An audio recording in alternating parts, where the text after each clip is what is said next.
Hi students, so in this video we will be discussing about greatest common divisor or the highest common factor, and we will make a Java program on it, and we will be discussing all the methods that are used to make its Java program, right? So basically there are two methods to calculate the HCF or GCD. First method is the simple method that we use in copy while calculating the HCF, and the other one is Euclid's method that is more preferred for programming, right? So that Euclid method is also known as division method. We will be discussing both these methods. So first let's discuss what is GCD or HCF. So I hope all of you would have studied about HCF in earlier classes, and all of you would be knowing that what is HCF. So HCF is basically that largest number that divides any two given numbers. So for example, let us take any two numbers like 6 and 8. So the HCF of 6 and 8 will be 2, because 2 is the largest number that divides both these numbers. No other number than 2 divides both these numbers simultaneously, right? So the HCF of 6 and 8 is 2. Like for instance, the HCF of 6 and 12 will be 6, because 6 is the largest number that divides 6 and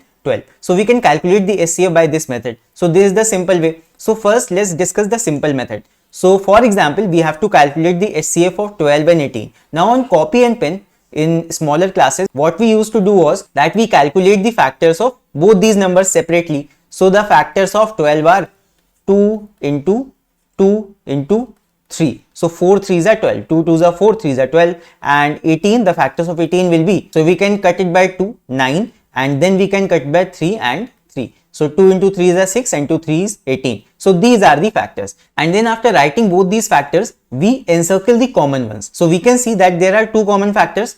First is the 2.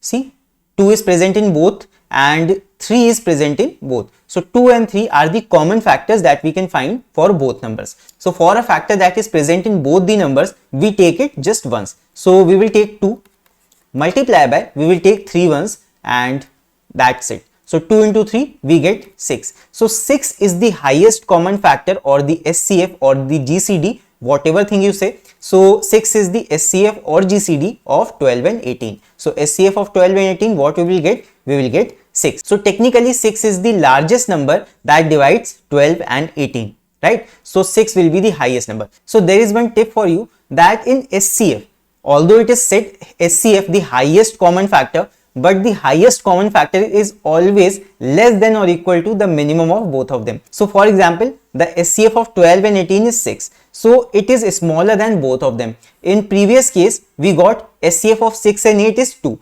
The HCF is always smaller than or equal to both these numbers. Like you can see, 2 is smaller than 6 and 8, right? And here what we get is 12 and 18, the HCF is 6. So it is also smaller than 12 and 18, right? For example, let us take one more example. Like if we calculate HCF of 2 and 8, what we will get? First we will calculate the factors of 2. It will be only 2 into 1, and the other 8, the factors of 8 will be 2 into 2 into 2. As we can see, the common factor is just one, that is 2. So the HCF will be simply 2, right? It is simple. So the HCF is smaller than or equal to the minimum of the two numbers. So as you can see, HCF is 2, so it is equal to the minimum number. HCF will never be greater than the minimum number. So that is one tip. Whichever number is the minimum, the HCF will always be smaller than that number or equal to that number. So that's a tip, right? We will be using that tip in making the program for this simple method. So now let's discuss that how we will do this thing in programming. So let us open a new window, and first of all we will discuss the algorithm. So the very first step will be that we will have to input any two numbers from the user, and after inputting those two numbers, we will have to calculate the HCF by that simple method. So now in programming, we will not be doing all these things, that first to find the factors of first number and then find the factor of second number. We will do these things simultaneously or in one loop.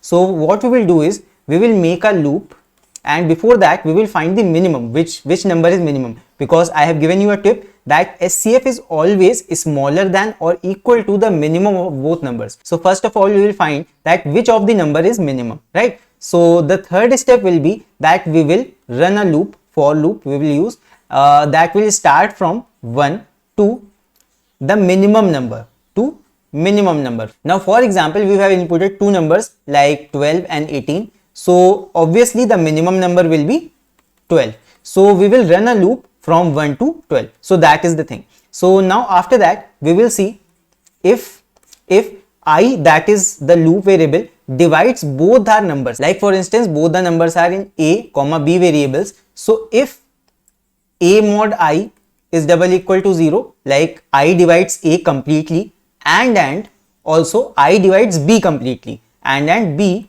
mod I is double equal to 0. So if I will divide both a and b, then we can say that I is a common factor of both a and b. Now the loop will run continuously, and the last I, the largest I that we get that divides both a and b will be our HCF, right? So we will save HCF is equal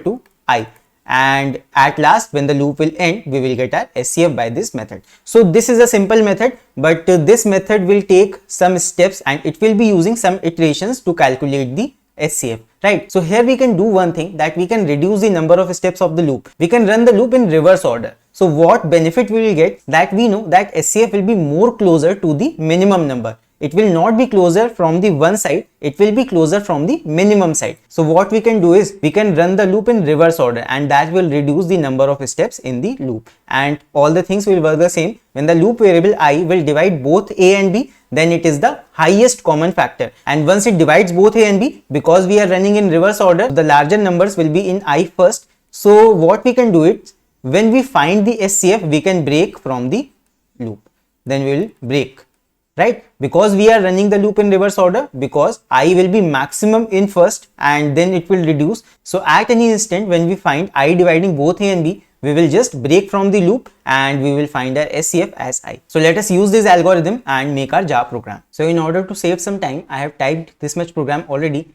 Now in this code, I have inputted two values from the user in variables a and b. So this much program I have already typed. Now after this, we will have to find the minimum. The algorithm says, now let me show you the algorithm. So the algorithm says that first we have to input two numbers from the user, and then we have to find the minimum, because we have to use that minimum in our loop. So first we will find the minimum of both these numbers. So to find minimum, you can use any method. You can use if else, like for example, you can use the condition if a is less than b, then a is minimum, otherwise b is minimum. But I will use a more efficient method, that is ternary operator, because that will end up in one line. So I will be using int min variable to store the minimum value, and then int min will be equal to, I will be using ternary operator. Now in ternary operator, first we write the condition a less than b. If a is less than b, question mark, this is the condition, then a is minimum. So in true portion, I will write a and then colon, and then in false portion, if a is not less than b, then b will be minimum obviously. So in false portion, I will be writing b. So this is the use of ternary operator, and by writing this, we can find the minimum of both a and b. Now whichever value will be minimum, that will be stored in min variable. Now after this, we will have to run the for loop from min to 1. Now we will make a for loop, and int I will be starting from min, and I will be greater than or equal to 1. I will run up to 1, and then I minus minus, because we are running this loop in reverse order. Now after this, we will have to check if a mod I is double equal to 0. That means I is dividing a completely, and b mod I is double equal to 0, means I is a common factor of a and b, that this condition is depicting. Now if I is dividing a and b both, now since we are running the loop in reverse order, the first time I will divide both of these, we will get our HCF. So in if condition, we will write HCF. Now we will make a variable HCF before the loop, because we will have to store the HCF. We will write int HCF is equal to 0. We are making this variable for storing the HCF. Now once when we find the HCF, we will store that HCF in this variable. HCF is equal to I, because that I value is our HCF. So HCF is equal to I, and after this we will break out from the loop. We can write break statement. So break will help us not to go further in the loop, because once we find the HCF, we will just exit out from the loop. We will not have to calculate further values of I, because if we will go in the loop further, the value of I will become more smaller, and we don't want that. We want the maximum number that divides both a and b. So that we just got. So now let's print this HCF. So after the loop ends, so we have not used any curly brackets here. Don't get confused in it. We can use curly brackets like this, but since there is only one statement, one if statement present after the for loop, I have not used the curly bracket. You can also do it without curly brackets, and you can also do it with curly brackets. So just let's keep the curly brackets, and after this, at last when the loop ends, just print the GCD or HCF. So system.out.println, we will write GCD or HCF, whatever you can write. GCD is equal to what? We have stored it in HCF variable. So we have printed it. Now let's run this program and see if it is working or not. So let's execute it. So it is executed, and let us enter any two numbers. Like for instance, we can enter 12 and 18. So the HCF of 12 and 18, what is it? It is 6. So we can see GCD of 12 and 18 is 6. Now let us just put one more example. First number we can put is 2 and other number is 8. So we know that HCF of 2 and 8 is just 2. So we can see GCD of 2 and 8 is 2. So this program is working just correctly. Now let's input any two numbers that do not have any common factors, that is two prime numbers. Let's see what this program does. We can enter 2. Now we can enter another prime number, that is 11. Now we know that there is no common factor, so our HCF must be 1. So enter, and you can see the GCD or HCF is just 1. So here you can see our program, and our program is working 100% correctly.